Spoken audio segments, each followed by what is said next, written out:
The room smelled like antiseptic and the particular stillness of a place where people come to wait. I had been lying in that bed for 11 days, and I knew the smell the way I knew the sound of the ventilation unit cycling on every 40 minutes, not because anyone told me, but because I had been awake for most of it. That is the thing they did not know, that I was awake. Diane checked first. She always checked first. I heard her cross the linoleum 6 steps from the door, the same 6 steps she took every time, and then her hand was on my shoulder, pressing once, firmly. Robert. Her voice was low and even, not the voice of a woman afraid her husband might not answer, the voice of a woman confirming a fact. I kept my breathing slow and my eyes still. She waited 4 seconds. Then she stepped back, and I heard her move toward the window where Connor was already standing. They whispered, but the room was small and I have always had good ears. The rehab costs are bleeding us dry. That was Diane, flat and certain, the way she talked about contractors who ran over budget. We stopped the aggressive treatment. Let the insurance handle the basics. Connor said, the house alone is worth, what, $2 million. We need to be practical. Practical. I turned that word over in my mind the way you turn a stone to see what lives underneath it. I could not speak. The accident had seen to that something in my larynx, the doctor said, though their voices had a careful quality that told me they were still working out the details. I could not move my head or my hands. I could not tell Diane that I had heard her, or tell Connor that I knew what he meant when he said practical. I could not do any of the things a man is supposed to do when his wife stands 3 feet away and makes decisions about whether he is worth the cost of keeping. But I could listen, and I could remember. I lay there while they finished their conversation. I heard Diane say she would talk to the billing office in the morning. I heard Connor say, good. I heard them leave, the door closing with a soft click that was almost polite. I counted the ceiling tiles. There were 22. I had counted them before. I remembered every word. I am 64 years old, and for 31 years I built things that were meant to last.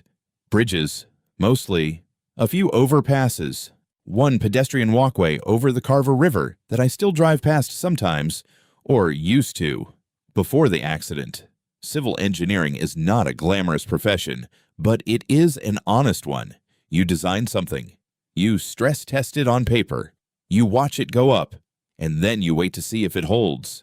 Most things hold, if you've done the math correctly. I sold my firm, Hale Structural, in 2019 to a larger outfit out of Columbus. The buyout was fair. I didn't become a wealthy man in any visible sense. No second home, no boat, no habit of flying first class. What I kept was the house on Millbrook Road in Ashford, the Carter Family Trust I'd established 7 years earlier for my sister's benefit and eventually for any grandchildren that might come, and enough in savings that I didn't need to think about money every morning when I woke up. That was the life I'd built. Carefully, the way I'd built everything else. Diane came into it 9 years ago.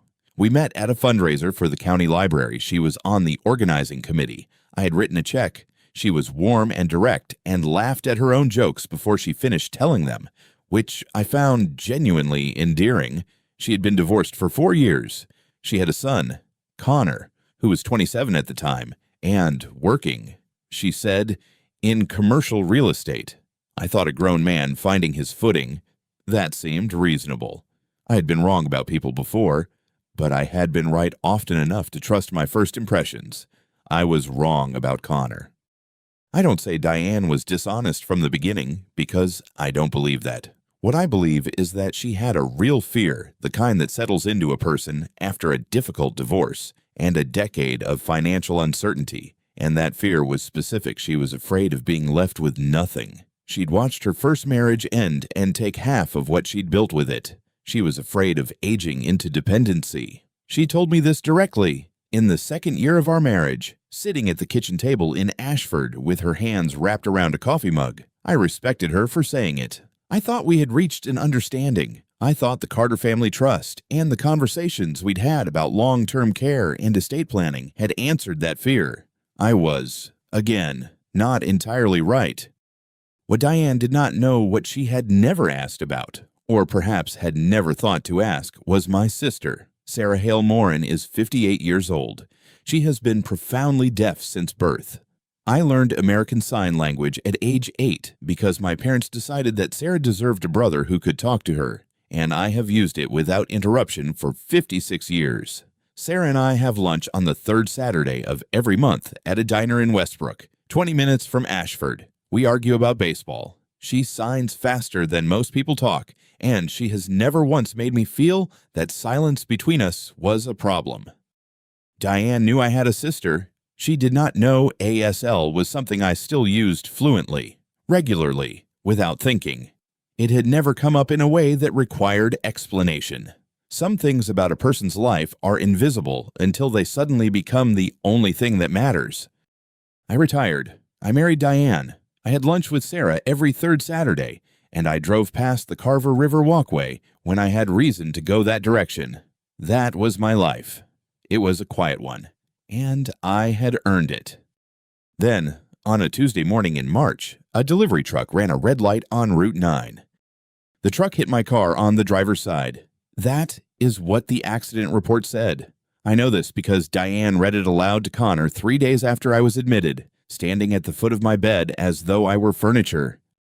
I remember the sound, not the impact itself, but the half second before it, when I saw the truck in my peripheral vision and understood, with the particular clarity that comes only in moments when the body knows what the mind hasn't finished processing, that there was nothing I could do. Then there was nothing. I woke up in the ICU at Mercy General on a Wednesday afternoon. I know it was afternoon because the light through the window was low and orange, the kind that comes in flat from the west in early spring. I tried to speak. Nothing came. I tried to move my right arm. Nothing. My left hand responded barely. A tremor, a suggestion of movement, but it was there. My eyes opened and closed when I asked them to. Everything else was silence and stillness. Dr.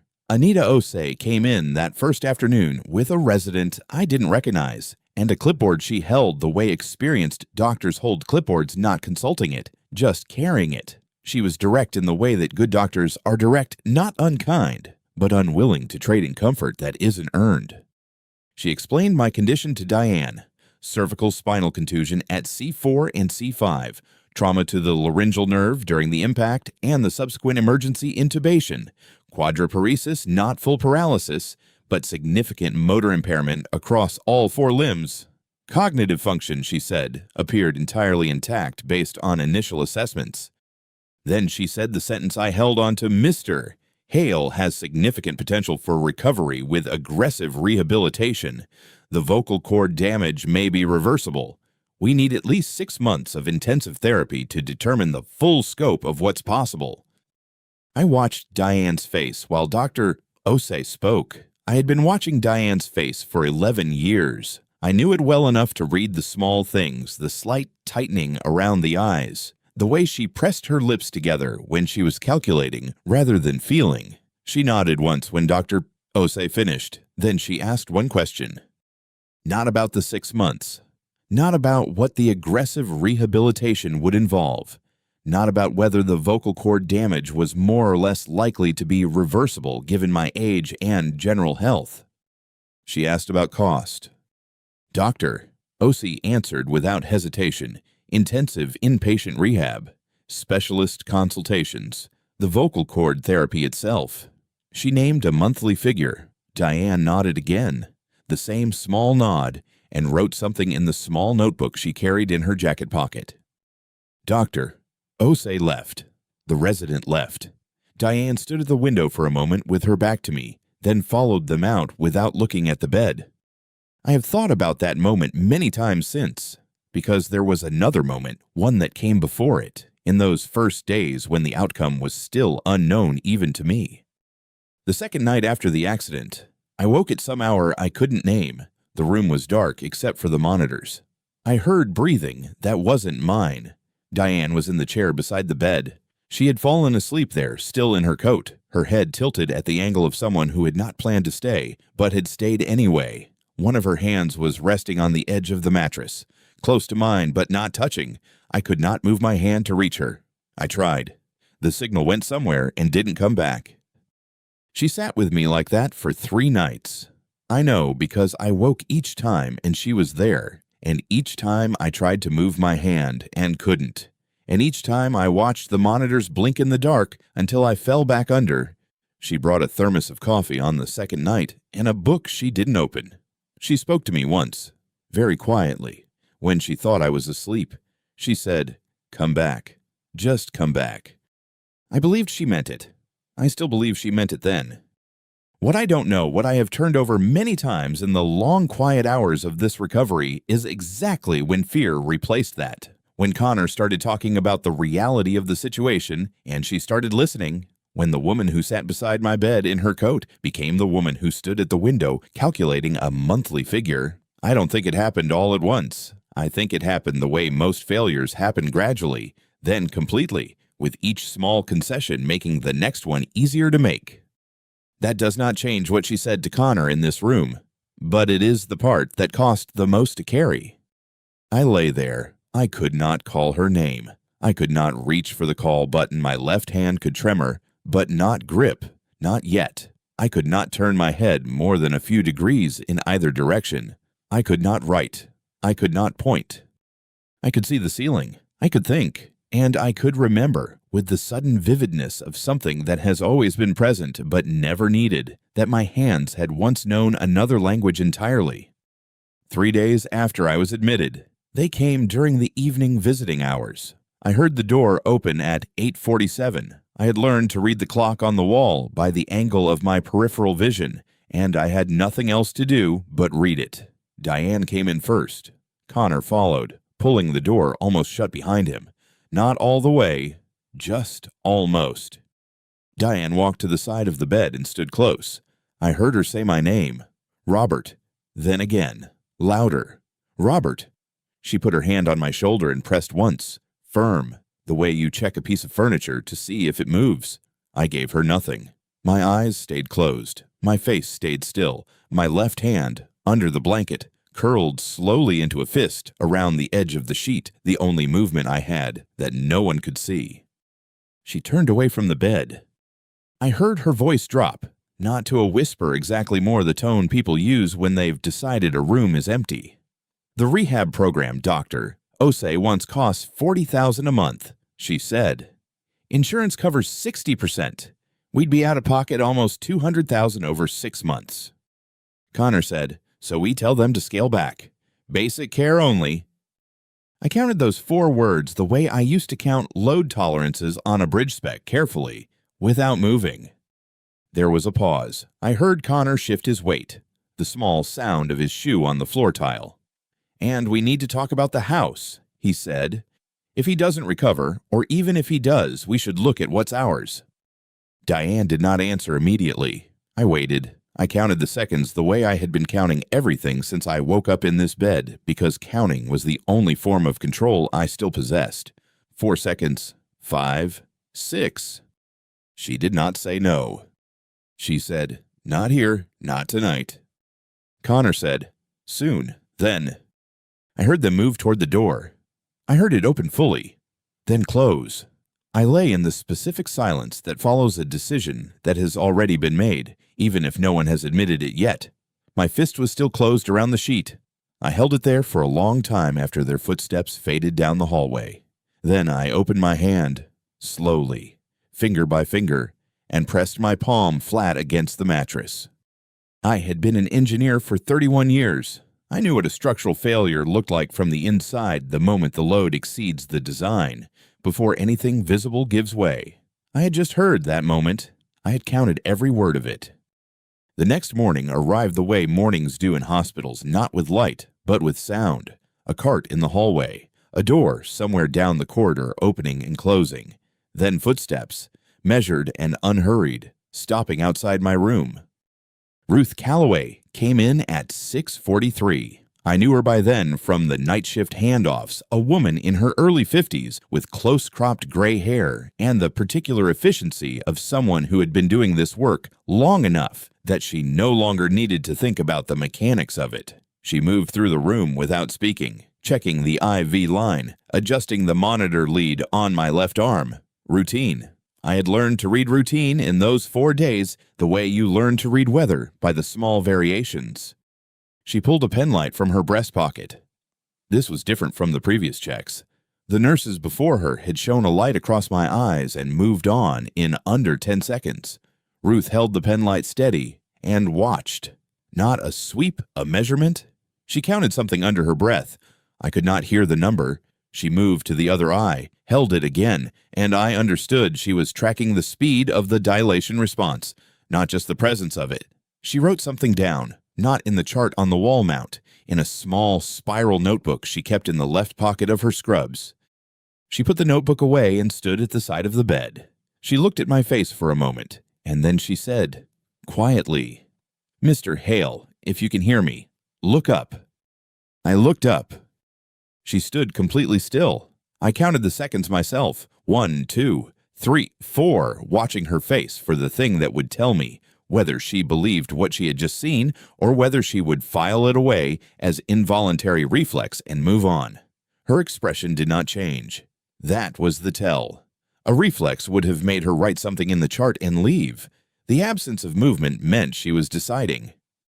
She picked up the notebook again and wrote something. Then she clipped her pen to the cover, slid it back into her pocket, and checked the monitor one more time. She did not call for Dr. Osei. She did not go to the nurse's station. She straightened the edge of my blanket, a small, unnecessary gesture, and walked to the door.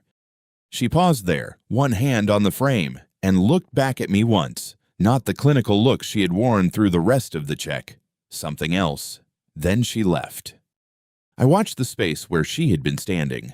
The room was the same room it had been for 4 days, the same ceiling, the same filtered light from the window, the same sounds from the corridor. Nothing had changed in any way that another person entering the room would have noticed. But Ruth Calloway had asked me a question, and I had answered it, and she had written that answer in a notebook she kept separate from my file, and she had not told Diane. I did not yet know what she would do with what she knew. I did not know her well enough to predict it.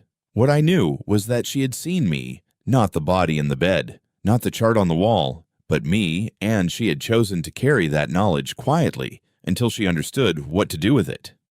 I had been alone in that room for 4 days. I was still alone, but the specific quality of the silence had changed, and I lay there and held on to that difference, small as it was, the way you hold on to a load-bearing detail when everything else around it is uncertain. The 5th night, I did something I had not done since the 2nd day after the accident. I moved my fingers. Not the right hand, the neurologist had been clear about that, and I had confirmed it myself in the dark hours when no one was watching. The cervical injury had taken most of the fine motor control from my right side. Writing would require precision I no longer had there, the grip, the pressure calibration, the sustained control of small muscles working in sequence. What I had on the right was presence without function. I could feel pressure, could register temperature, but the signal between intention and execution had been interrupted somewhere I could not locate and could not fix by will alone. The left was different, slower than it had been, and unreliable, and the tremor made sustained movement look like uncertainty. But it responded. When I focused, when I pulled the intention down from wherever thought lives and directed it through my shoulder, my elbow, my wrist, the fingers moved. I thought about Sarah. She was 8 years old the summer she taught me my first sign. We were sitting on the back steps of our parents' house in Decatur, and she had a library book open across her knees, and she showed me the hand shape for home and made me repeat it until I had it right. I was 22. I thought I was doing her a favor. I did not understand until much later that she was doing one for me, building a language between us that would outlast every other form of communication we had tried. I used ASL with Sarah for 42 years. I used it at her kitchen table and at her daughter's graduation and at our mother's funeral, where neither of us could have spoken out loud even if the option had been available. Muscle memory does not live in the muscles. It lives somewhere older than that. Under the blanket, in the dark, I shaped the letters one at a time. L, A, W, Y, E, R. The movement was slow, and the tremor made the shapes approximate rather than clean, but they were recognizable. I ran through them 3 times before I stopped. When Ruth came in for the morning check, I waited. She adjusted the IV line, noted something on her tablet, and moved toward the window to check the light levels. I raised my left hand slowly, the way you lift something fragile, and held it where she could see it. She turned. I signed the word. L-A-W-Y-E-R. 6 letters, each one deliberate, each one costing more than it should have. Ruth went still. She looked at my hand, then at my face, then at my hand again. She pulled her notebook from her pocket, the separate one, not the chart, and said, very quietly, "Your attorney." I blinked once. She wrote the name as I spelled it, letter by letter, GregorYFENN. She did not ask how I knew she would understand. She did not ask why I hadn't done this sooner. She capped her pen and looked at me for a moment with the expression of someone who has just understood the actual dimensions of a problem they thought they already knew. She said, "I'll find a number." She left without writing anything in my file. Ruth found Gregory Fenn's number the same way she found most things she wasn't supposed to have through the hospital's administrative directory, cross-referenced against Robert's intake paperwork, which listed him as emergency legal contact. She called from the hallway outside the supply room on the 3rd floor, not from the nurse's station, not from anywhere near my room. I learned this later. At the time, I only knew she had left and that the ceiling above me was the same ceiling it had always been. Gregory picked up on the 2nd ring. Ruth told me afterward what she said, almost word for word, because she had rehearsed it walking down the hall. She said, "Mr. Fenn, my name is Ruth Calloway. I'm the charge nurse on the Neuro Recovery Unit at Mercy General. I'm calling about Robert Hale. His wife is discussing terminating his rehabilitation program. He asked for you specifically. He communicated it himself." There was a silence on the line. Ruth counted it. 3 seconds. Then Gregory said, "I'll be there at 7 tomorrow morning." He did not ask how Robert had communicated it. He did not ask Ruth to verify her credentials or explain the mechanism. 31 years of working with a man teaches you certain things about him, and one of the things Gregory Fenn had learned about me was that I did not ask for help unless the situation had already moved past the point where I could manage it alone. If I had found a way to reach him from a hospital bed where I could not speak and could not move, there was a reason. He trusted the reason before he understood it. He arrived at 6:52. Ruth met him in the corridor outside my room and spent 8 minutes explaining the communication system, the Blink protocol, the ASL, the notebook she had been keeping separately from my chart. Gregory listened without interrupting. He was 67 years old and had the particular stillness of someone who had spent decades in rooms where listening was the most important thing happening. When Ruth finished, he said, "Does anyone else on staff know the extent of his awareness?" Ruth said no. Gregory nodded once and picked up his briefcase. He pulled a chair close to the left side of my bed, the side where my arm had the most residual movement, and set his legal pad on his knee. Ruth stood at the foot of the bed. The morning light was coming through the window at an angle that put half the room in shadow. Gregory looked at me for a moment before he said anything. Then he said, "Robert, I'm here. Take your time." The first sentence took 14 minutes and 40 seconds. I know because Gregory wrote the time in the margin of his legal pad when we started, and Ruth told me later he wrote it again when the sentence was complete. I signed each word with movements that were smaller than they should have been, my left hand responding in fractions of what it once could do, and Ruth translated each sign aloud in a low, even voice, and Gregory wrote what she said. And then I blinked once to confirm and twice to correct. It was not a conversation. It was closer to testimony. Gregory seemed to understand this from the first exchange, and he treated it accordingly. The sentence was, "My wife and her son are planning to cancel my rehabilitation." Gregory wrote it. He read it back. I blinked once. He looked at Ruth, then not at me. at her and said, "You're a witness to this, Ms. Calloway." Ruth did not hesitate. She said, "Yes." I watched her face when she said it.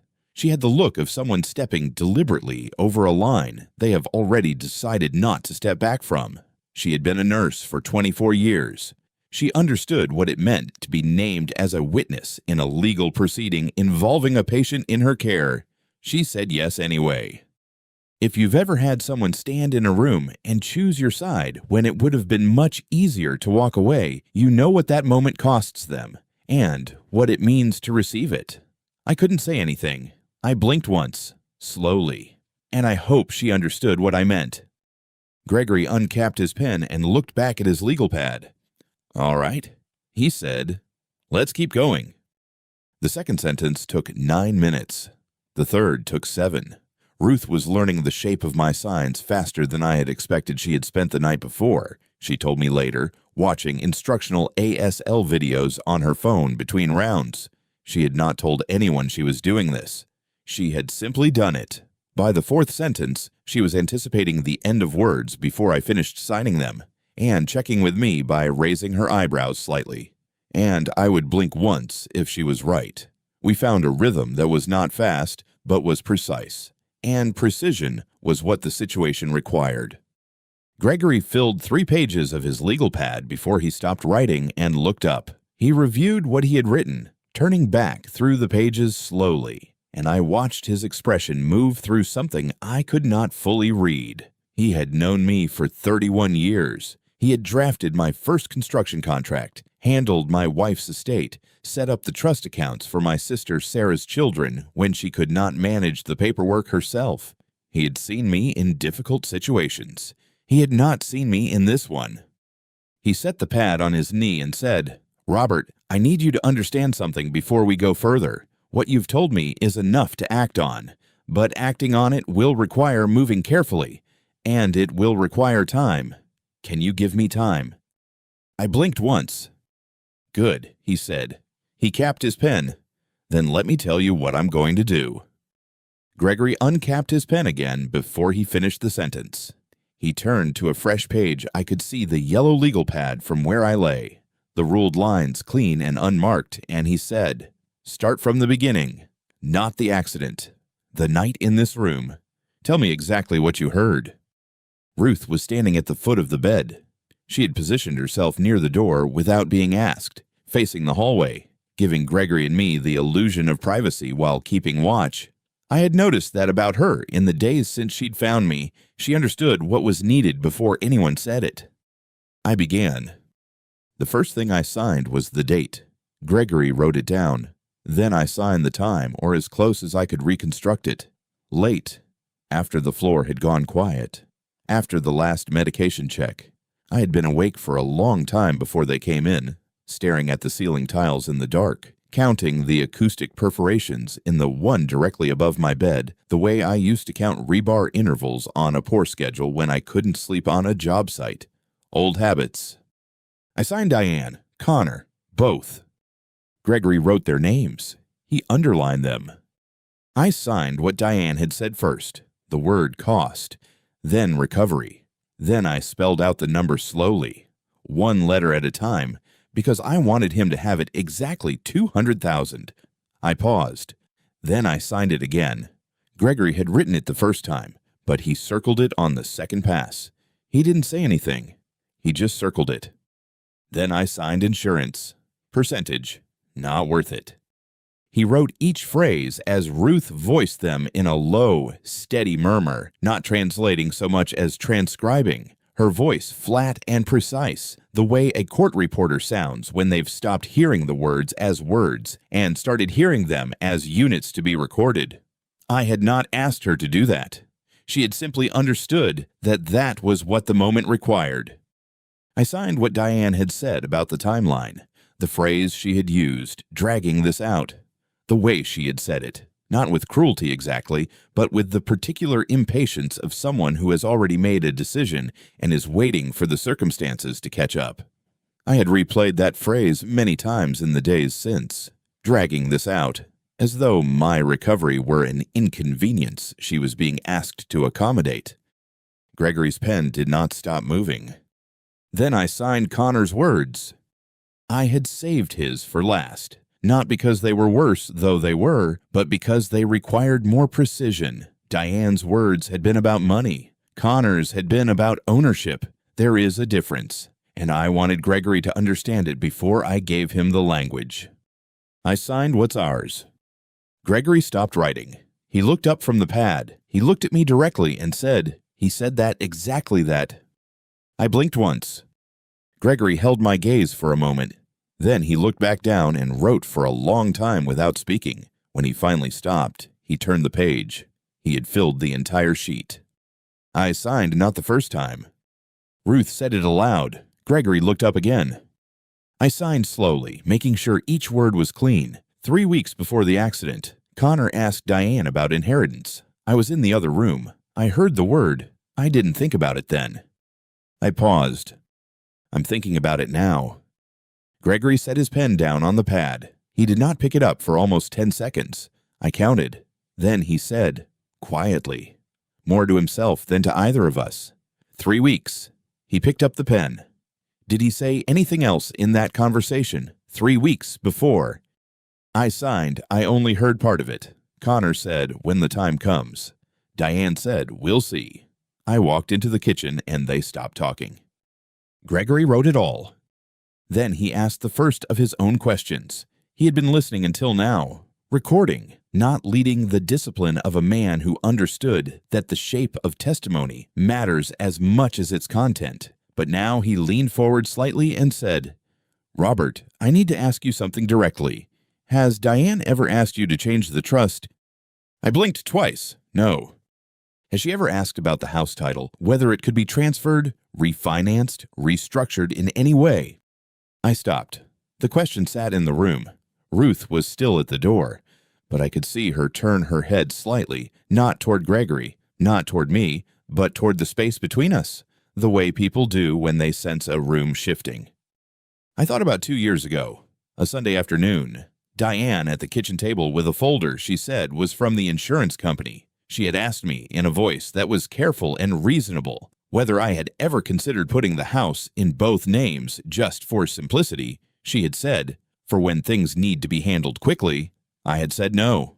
I had said the house was in the trust, and the trust was structured the way it was for reasons that didn't need revisiting. She had closed the folder. We had not discussed it again. I blinked once, yes. Gregory wrote it down. He wrote for longer than the answer seemed to require, and I understood that he was not just recording the fact, but annotating it, placing it in the sequence, connecting it to the other things I had told him, building the architecture of a pattern that would hold weight in a room where patterns needed to hold weight. When he finished, he sat back. He looked at the legal pad. Then he looked at me. Robert, he said. He said my name the way he had said it in difficult meetings over 31 years, not to get my attention, but to mark that what followed was meant to be heard precisely. I believe you. Every word. It was not comfort. I did not need comfort. It was something more specific than that. It was the statement of a man who had spent 3 decades in rooms where the difference between what was said and what could be proven was the only thing that mattered, telling me that what I had just given him was enough to matter. Ruth heard it too. She turned from the door and looked at him. Gregory looked back at her. Neither of them spoke for a moment. The room was very quiet. Somewhere down the hall, a monitor beeped twice and went silent. The fluorescent light above the bed hummed at its usual frequency. Gregory capped his pen and set it on top of the legal pad. I had not been able to speak in 41 days, but in the last hour, I had said everything that needed to be said. Gregory left the room at 4:47 in the afternoon. I know the time because the wall clock above the door had been the only thing I could read reliably since the accident, and I had developed the habit of noting it the way I used to note measurements on a site survey, not because every number mattered, but because precision was how I stayed oriented when everything else was uncertain. Ruth walked him to the elevator. She came back 12 minutes later and stood at the foot of my bed without saying anything. That was enough. I blinked once I'm here. She nodded and went to check the IV line. What Gregory did in the hours after he left the building, I learned in pieces, some that evening, some the following morning, some weeks later when it was safe to speak more freely. He told me afterward that he had started with the county recorder's office, pulling the property records on the Ashford house from his phone before he reached the parking garage. He had handled the Hale family trust himself 7 years ago, and he already knew what he expected to find. He found it. The house on Ashford Lane was held in the Hale Family Trust, established in 2017. I was the sole trustee. Diane was listed as a beneficiary. She had insisted on that, and I had agreed because at the time it seemed like the reasonable thing to do for a wife of 9 years. But beneficiary and trustee are not the same word. She could not sell the property. She could not mortgage it. She could not transfer title, refinance, or encumber it in any way without my signature as trustee, or the appointment of a successor trustee through the process the trust document specified. Gregory had drafted that document himself. He knew every line of it. The savings accounts were registered in my name alone. I had never added Diane to them.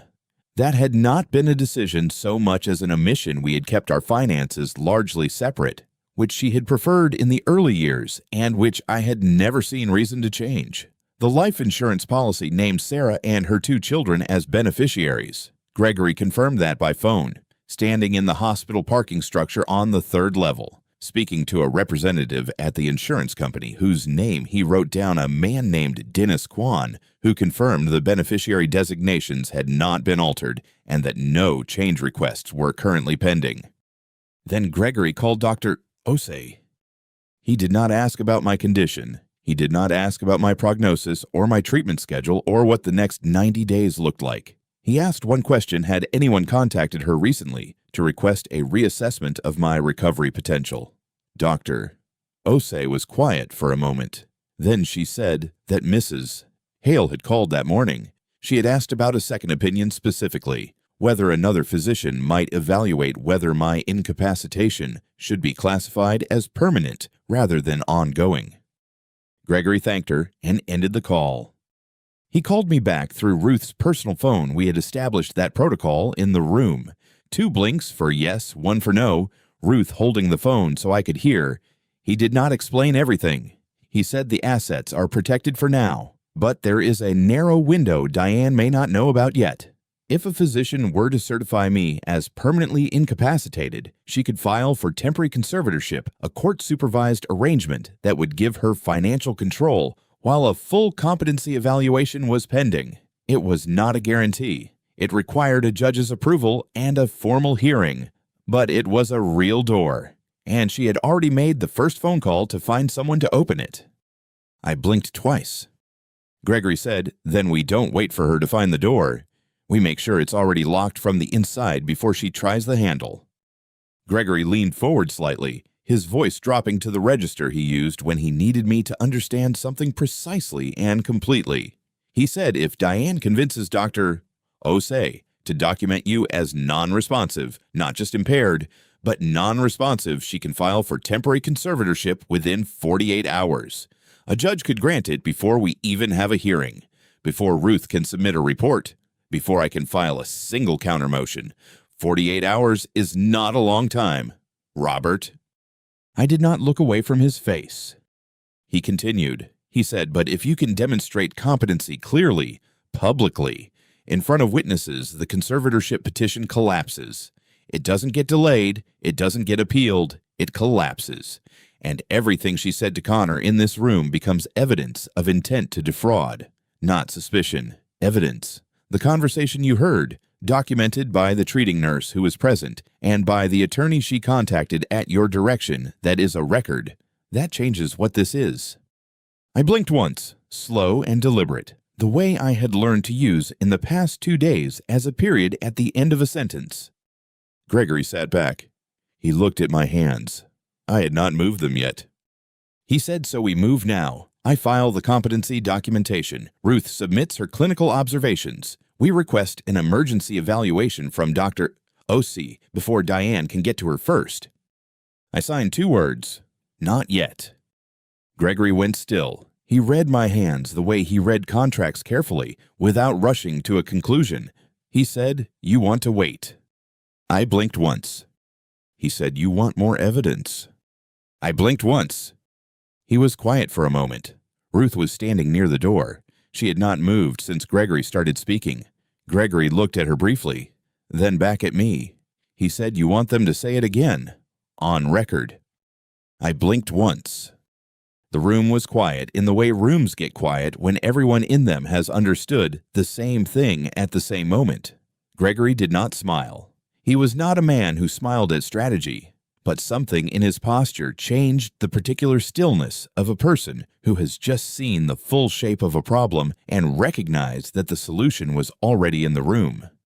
I raised my right hand and signed a single word, "Camera." Gregory looked at Ruth.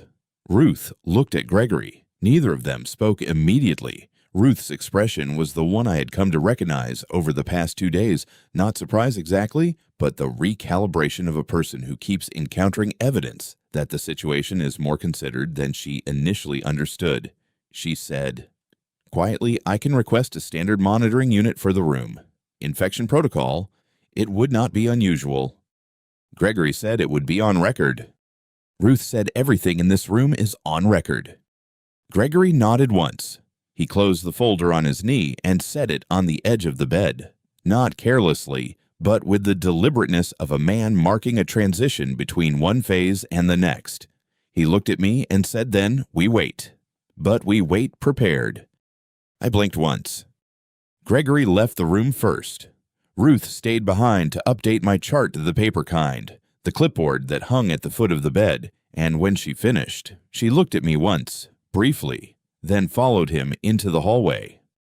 The next morning, Gregory called Ruth's phone at 7:14. She held it to my ear. He said Connor was at the Ashford house yesterday afternoon.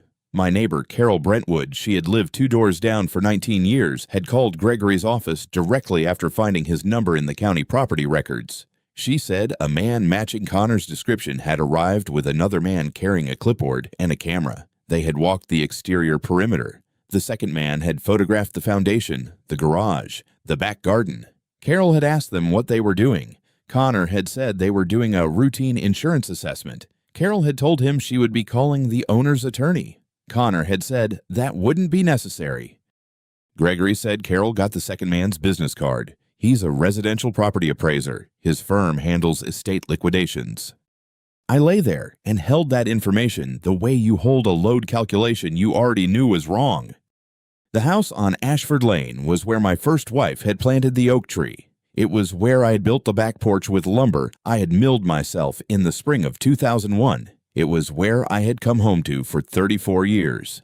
Connor had walked its perimeter with an estate appraiser while I was lying in a hospital bed, unable to speak, and he had told my neighbor it was routine. Gregory said this changes the timeline. They're not waiting to see what happens with the conservatorship. They're preparing for the transfer. I blinked once. He said then we don't wait either. I signed 2 words. Tonight. Camera. Gregory was quiet for a moment. Then he said, "I'll call Ruth." I heard their voices through the door, low and professional, the way people speak when they are discussing logistics rather than feelings. The camera was installed the following morning. I did not see it happen. I was asleep when the technician came, or something close to sleep, the shallow, interrupted rest that had become my version of night since the accident. When I opened my eyes, it was there, a small unit mounted in the upper corner of the ceiling, angled slightly downward toward the bed, a white casing, no larger than a smoke detector, the kind of thing a person would not notice unless they were looking for it. Gregory had filed the request under patient safety monitoring. Ruth had signed the authorization form in her capacity as charge nurse. The paperwork cited infection control protocol and fall risk documentation as the basis. It was, Gregory had explained, entirely standard for patients in extended recovery with limited mobility. Diane had not been notified. There was no legal requirement that she be. That same afternoon, Gregory brought a second set of documents for Ruth to review.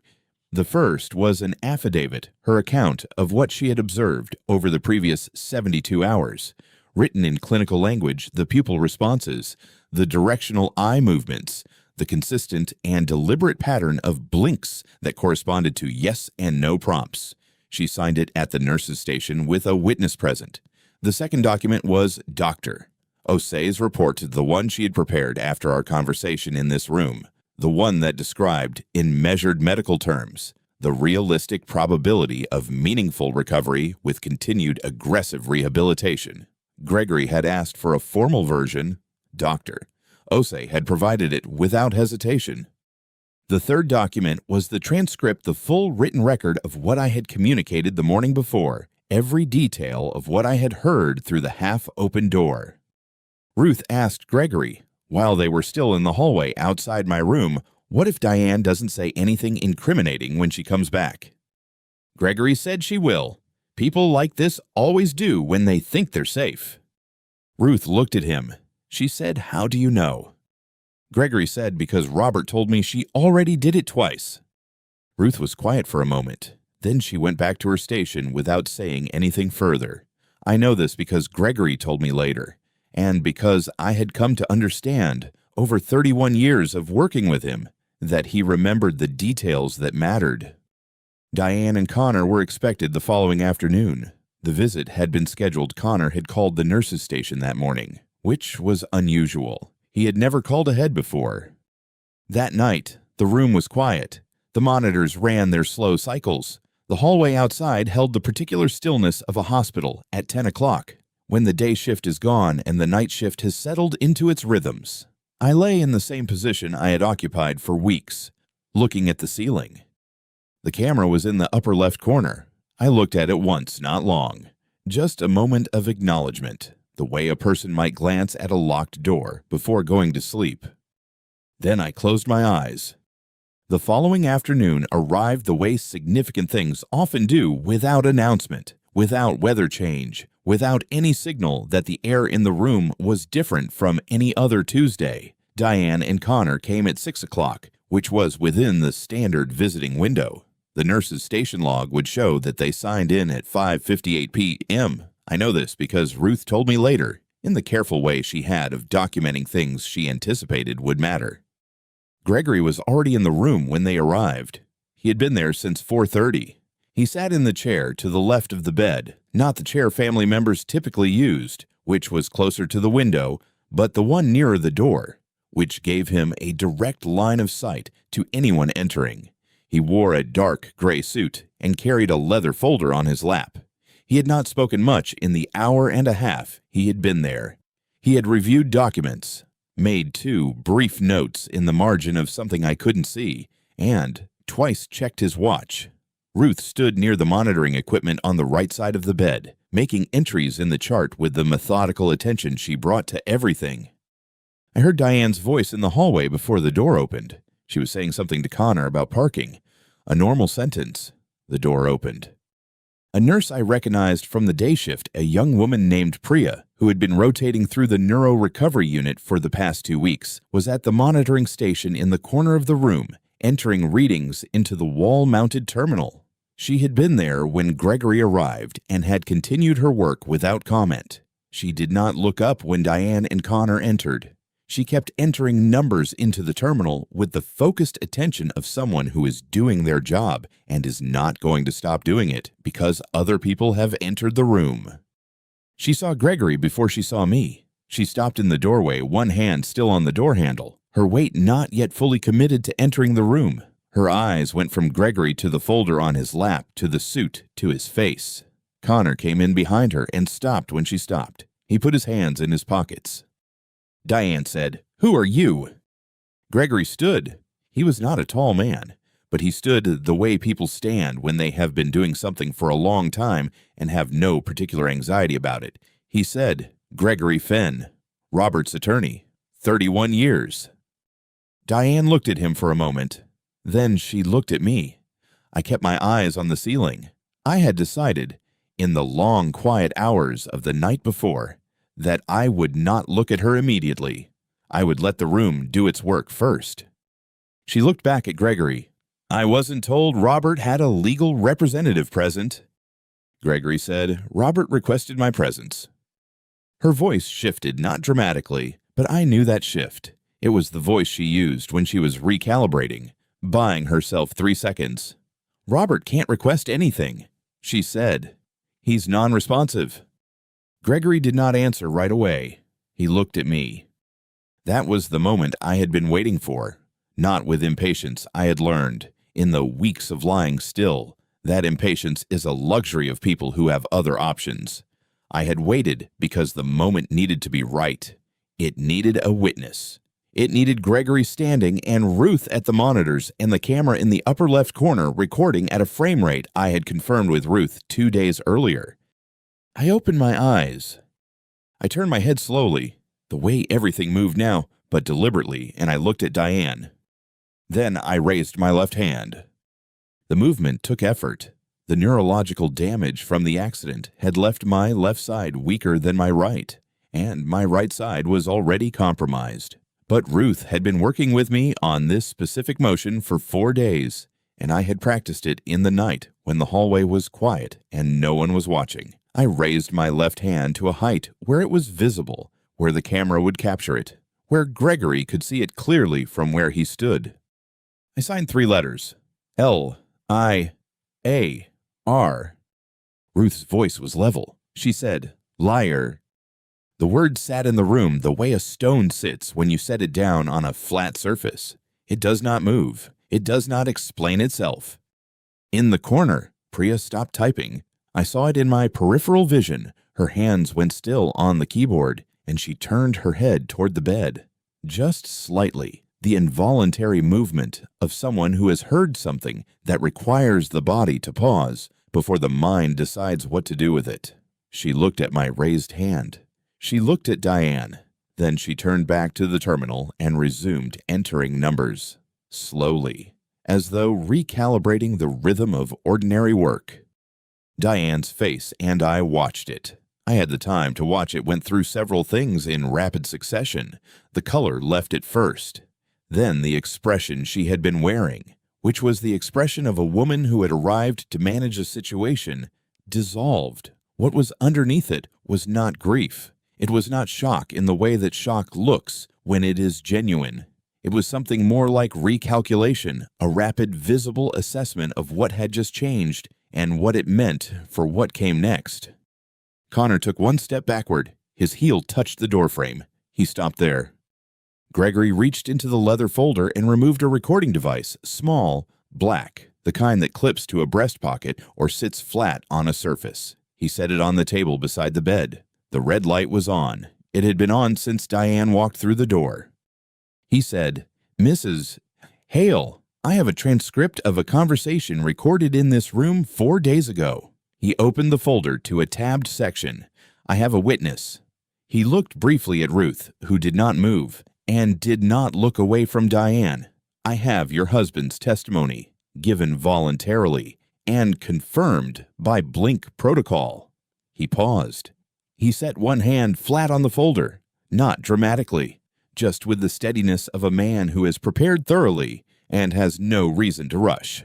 "I also have the camera footage from this room for the past 72 hours. Diane said, "That footage is private medical. Your husband consented to its use." Gregory said, "In writing, through the Blink protocol, witnessed and notarized. The consent form is in the supplemental section, tab 4. She did not ask to see tab 4. She turned and looked at Connor. He was still standing with his back partially against the doorframe, his hands still in his pockets. And he looked at her the way people look when they realize the plan they agreed to has encountered something the plan did not account for. There was a long silence. Ruth counted it afterward. She told me this when I asked 12 seconds. I believe her. Ruth was precise about things that would later need to be reported accurately. Connor said, "We should call our attorney." Gregory said, "That would be wise." He sat back down. He did not look at them again. He opened the next section of the folder and began reading, with the complete attention of a man who has already said everything he needed to say and is now simply waiting for the other parties to catch up with the situation. The door opened again. "Doctor, Anita Osei came in at a pace that was neither hurried nor casual, the pace of someone who has been told to be present at a specific time and has arrived at that time. She was carrying a tablet and a small assessment kit, the kind used for neurological evaluations. She looked at Diane. She looked at Connor. She looked at Ruth, who gave her a single, small nod. Then she looked at me. I was still lying with my left hand raised. I had kept it raised. It cost me something, the sustained effort, but I had kept it raised because I wanted it visible when she entered. I wanted the record to show that at the moment of Dr. Osei's arrival, I was communicating. I was present. I was not non-responsive. She came to the side of the bed. She looked at my hand and at my eyes, and her expression was that of a physician who is seeing something she had expected based on evidence but which still carries weight when it appears before her in the room. She said, "Mr. Hale, I need to conduct a full cognitive assessment right now." She said it to me, not to the room. I blinked once. She turned to face Diane. She did not raise her voice. She did not use any inflection that could be characterized as hostile or accusatory. She spoke with the particular neutrality of a doctor who understands that what she says in the next 30 seconds will likely be repeated in a legal context and chooses her words accordingly. She said, "Mrs. Hale, I need you to step outside." Diane said, "I'm his wife. I have the right." "You have the right to be in this room during social visits." Dr. Osei said, "This is a medical evaluation. HIPAA protocol requires patient privacy during assessment. Your husband has indicated his consent to this evaluation and his preference regarding who is present." She paused. "Mr. Fenn and Nurse Calloway are here in a professional capacity at Mr. Hale's request. You and your son are not. Your son, not your stepson, not Connor. Your son," the designation that made clear she knew the relationship, had read the file, understood what she was looking at.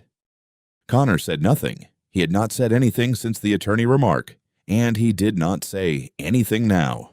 He moved away from the doorframe and into the hallway without being asked again. He simply left, the way people leave when they understand that staying will only produce more documentation of things they would prefer not to have documented. Diane stood for another moment. She looked at me one more time. I met her eyes. I did not look away, and I did not blink, and I did not sign anything. I simply looked at her with the full attention of a man who has been lying in a bed for weeks, with nothing to do but observe and remember and wait, and I let her understand that I had been doing exactly that. She left. The door closed. Ruth exhaled a small, controlled sound, the kind that is not quite a sigh and not quite relief, but something that lives between them.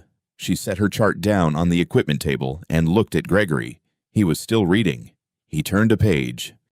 Dr. Osei set her tablet on the rolling stand and pulled the chair to the bedside. She looked at me with the focused attention she brought to every evaluation, and she said, quietly, "Let's get started."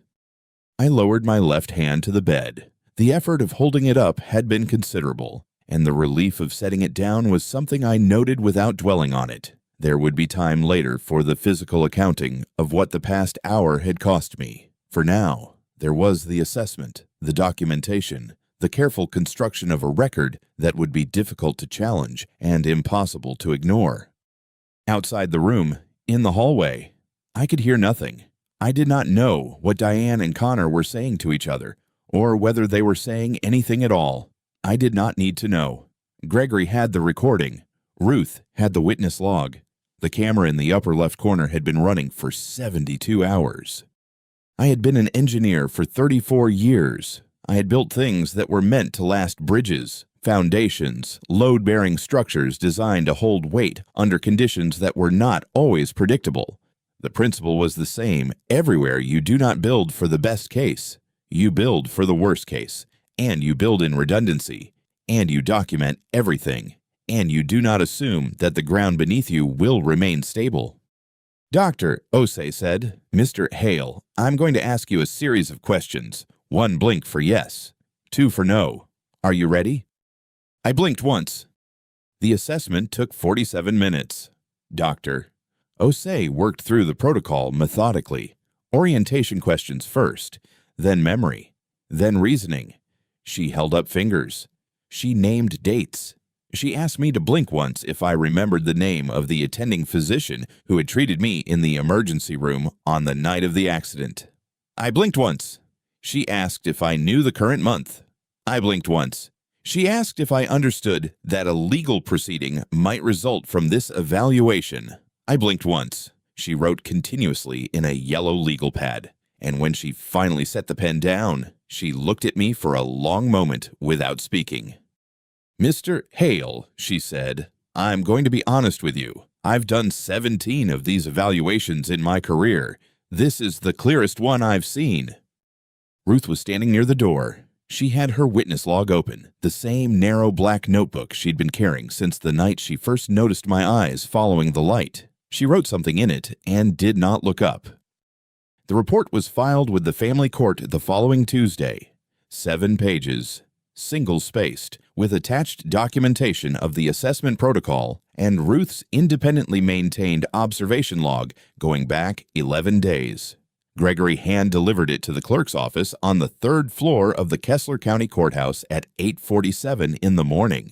He told me later that the clerk, a woman named Dolores who had worked that window for 16 years, read the cover page, looked up at him, and said, "I'll make sure the judge sees this today." Judge Patricia Morrow had handled the Hale estate paperwork once before, in 2009 when my mother passed, and the property in Ashford transferred under the original trust. She remembered the file. Gregory had been counting on that. What Gregory had not known, what none of us had known until he started pulling records, was that Diane had filed a petition for conservatorship 2 days before the confrontation in my hospital room. She had filed it quietly, through a different attorney, citing my inability to communicate and the anticipated long-term nature of my condition. The petition was 41 pages. Her attorney had worked quickly. Judge Morrow read Dr. Osei's report, then she read Diane's petition, then she read it again. Gregory was not in the room when she ruled. The hearing was brief, procedural, and Diane's attorney was the only one present. But Gregory received the order by electronic filing at 2:14 that afternoon. He drove to the hospital and showed it to me on his phone, holding it close enough for me to read without my glasses. At the bottom of the order, in the judge's own notation, this petition is denied with prejudice. Gregory said nothing for a moment. Then he said, "She added that last part herself. It wasn't in the motion." He put the phone back in his pocket. "It means she won't be filing again." Diane hired an attorney that same evening. I know this because Gregory's paralegal, a young man named Marcus, who had been with the firm for 3 years and had a particular talent for tracking public filings, found the retainer agreement in the county system by the following morning. It didn't matter. The camera footage from room 214 had already been transferred to a secure server. Ruth's witness log had been notarized. My testimony translated from ASL by Ruth, transcribed by Gregory's associate, and signed by me with a thumbprint because my right hand was still unreliable, had been delivered to the county prosecutor's office on Wednesday afternoon. Gregory had not wanted to involve the prosecutor. That is not accurate. He had not been certain it was necessary, but elder financial abuse in this state is a felony when the intended victim is a dependent adult, and the financial harm exceeds a threshold that Diane's plan would have crossed within the first billing cycle. The prosecutor's office made their own determination. Gregory simply provided the documentation they requested. The police went to the house on Carver Street, the house that had been mine since 1991 and that Diane had been living in since our marriage, on a Thursday morning, 3 weeks after the confrontation. I was not there. I was in the rehabilitation wing on the 2nd floor, working with a physical therapist named Jerome on regaining function in my left hand. Jerome told me about it later because his sister lived 2 streets over and had texted him a photograph of the patrol car in the driveway. I did not ask to see the photograph. Connor received his summons separately. His employer, a mid-sized construction management firm in the city, found out about the criminal investigation through a background check they ran as part of a contract renewal process. The contract was not renewed. Connor had been renting an apartment in the Westfield district. and Gregory's review of the joint account records showed that Diane had been paying his rent for 22 months from an account that was technically joint property transfers she had made without my knowledge or consent. When the rent payments stopped, Connor moved out. I don't know where he went. I did not ask Gregory to find out. The Hale Family Trust had been structured as irrevocable since 2003. The 2017 amendment was the one that mattered. Gregory had added what he called a bad actor clause. Any beneficiary who engaged in conduct intended to financially exploit or legally incapacitate the grantor would be automatically removed, with the share redistributing to the remaining named beneficiaries. No court action required, self-executing upon documented evidence. I had signed it. I had never told Diane it existed. The document had sat in the trust file for 7 years. The condition occurred. The clause executed. Gregory filed the formal notification with the trust administrator on the same day he delivered Dr. Osei's report to the courthouse. Diane was no longer a beneficiary of the Hale Family Trust as of that date. The redistribution went to Sarah, to a scholarship fund at the engineering school where I had done my graduate work, and to a medical research foundation that Dr. Osei had mentioned once in passing as doing work she considered important. The trust administrator sent the formal notification by certified mail on a Friday. Gregory told me the delivery was confirmed at 9:41 in the morning. Diane had signed for it herself. She called Gregory's office 4 times that day. His assistant, a woman named Lorraine, who had been with the firm for 11 years, logged each call with the time and a brief note on the caller's tone. Gregory reviewed the log that evening and read me the entries through Ruth's phone. The first call was professional. The second was insistent. The third call, Lorraine noted, was the one where Diane asked to speak with Gregory personally and was told he was in a meeting. The fourth call came at 4:52 p.m. Lorraine's note said only declined to leave a message. Gregory did not return the calls. There was nothing to discuss. The clause was self-executing. The documentation was filed. The redistribution had already been recorded. She called my room once, through the hospital's main line. Ruth was on shift. She told me about it afterward. Matter-of-factly, the way she reported most things. She said Diane had asked to be connected to room 214. Ruth had said she would check if the patient was available for calls. She had come in, looked at me, and raised her eyebrows, the signal we had developed for your decision. I blinked twice. Ruth went back to the station and told the operator the patient was resting and not available. Diane did not call again after that. What I learned later from Gregory, who learned it from Marcus, who had continued tracking the public filings, was that Diane had not known about the 2017 amendment until the notification arrived. She had known about the trust. She had known she was a beneficiary. What she had not known, had never thought to ask, was whether the trust contained a provision that could remove her. Gregory told me this on a Tuesday afternoon in November, sitting in the same chair he had occupied on his first visit to room 214. He said she assumed the structure was static. She never asked to read the full document. I thought about the Tuesday in March of 2017 when I had driven to Gregory's office to update the beneficiary designations. It had been a routine meeting, or what I had told myself was a routine meeting.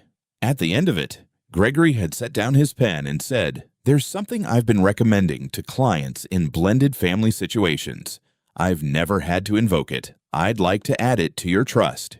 He had explained the clause in plain terms. I had listened. Then I had thought about Connor at the family dinner, asking my brother-in-law about the Ashford property valuation with the careful casualness of someone rehearsing a question they had been thinking about for a while. I had signed the amendment. I had driven home. I had made dinner. I had not told Diane. There had been no reason to tell her, if she was the person I believed she was. And if she was not that person, there was even less reason. 7 years is a long time for a document to sit in a file, long enough that I had almost stopped thinking about why I had signed it. The notification letter reminded me. Ruth Calloway was offered the director of nursing position for the rehabilitation wing in November.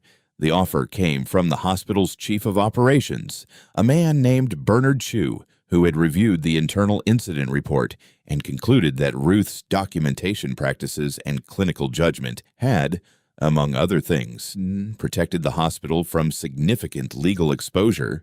Ruth told me about the offer on a Wednesday afternoon when she came in to check my vitals. She said it without particular emotion, the way she said most things. I looked at her and raised my eyebrows, which by then was a reliable signal between us four, and she said, I told them I needed to think about it. She made a note in my chart. I've been looking at a program. Medical law, evening and weekend, takes 3 years. She closed the chart. I figured I'd ask you something first. She asked me if I would write her a letter of recommendation for the program's application committee. It took me 40 minutes to sign my name to that letter. My right hand was still inconsistent, some days better, some days not. The physical therapist had told me that the nerve pathways were intact and that the recovery was a matter of time and repetition, not prognosis. I believed him because he was precise about what he knew and honest about what he didn't, which are the two qualities I have always trusted most in anyone who works with their hands. I signed the letter in the end. The signature was legible. Ruth folded it and put it in an envelope and thanked me in ASL, which she had been studying on her own for 2 months by then. The first word came in February, 6 months after the confrontation in room 214. I was in a speech therapy session with a woman named Dr. Kwan, who had been working with me 3 times a week since October. She was patient in the specific way that good therapists are patient, not passive, but structured, with clear expectations and no false encouragement. She had told me at our first session that the damage to my vocal cords was significant but not permanent, and that the timeline for recovery would depend on consistency of effort and the particular stubbornness of the nerve tissue involved. She said the last part with something that might have been a small smile. On the morning of February 11th, we were working on breath support and the mechanics of voicing a single consonant. I had been producing sounds for 3 weeks' air, mostly with occasional friction, but nothing that resolved into recognizable speech. Dr. Kwan was not discouraged. She had seen this before. She said the breakthrough, when it came, was usually quiet. Sarah was in the room. She had driven up from Millhaven the night before and stayed in the chair by the window, the same chair Gregory had used on his first visit. She was reading, or pretending to read. I could see her watching from the edge of her peripheral vision, the way she had always watched things, with her whole body slightly oriented toward whatever she was paying attention to, a habit from a lifetime of reading the world through sight rather than sound. Doctor, Kwan said, let's try it again. Start with the breath. Don't push. I breathed. I found the shape in my throat, the placement I had been practicing, the particular tension that Dr. Kwan had described as just enough, no more, and then, without deciding to, I said her name. Sarah. It was slow, it was rough at the edges, but it was the word. Dr. Kwan stopped writing. She looked at me. Then she wrote something in the file, 1 line, carefully, the way she wrote things she considered significant. Sarah set down her book. She looked at me across the room. Then she signed my name, the sign she had made for me since we were children, a combination of our father's initial and the gesture for the one who builds, and she smiled. We sat for a while after that. Dr. Kwan excused herself to make a phone call. Sarah moved her chair closer to the bed, and we stayed there in the morning light without signing anything, without needing to. There are things that don't require language. I've known that since I was 8 years old, sitting beside my sister at the kitchen table while she taught me my first signs and I taught her how to read a level. We had always understood each other. We still did. I did not sell the house in Ashford. My attorney advised me that I could, that the proceeds would be substantial, that there were tax advantages to acting before a certain date. I told Gregory, through Ruth's transcription and my own increasingly reliable handwriting, that I appreciated the advice, and I was not selling the house. In October, on a Thursday afternoon, when the light was coming in at the angle it only reaches in the fall, I sat on the back porch in the chair that Jerome had helped me transfer into on my own for the first time that week. The garden was going to seed in the way gardens do at the end of the season, not dead, just finished for the year, pulling back into itself. The oak tree in the far corner had been planted by my first wife in the spring of 1999. She had chosen it because she said she wanted something that would still be there when she was gone. She was right about that. It was still there. I had a cup of coffee. Jerome had left it on the small table beside the chair before he went inside, and by the time I reached for it, it had gone cold. I drank it anyway. The yard was quiet. A bird I couldn't name was moving through the lower branches of the oak, and I watched it for a while. And then it was gone, and the tree was still. I set the cup down. My hand was steady. If you've ever sat with cold coffee in a quiet yard and realized that what you were protecting was never the house, never the money, it was the tree someone planted because they believed in what comes after, then you already know why some things are simply not for sale. If stories like this one find you when you need them most, subscribe and stay close. There are more where this came from.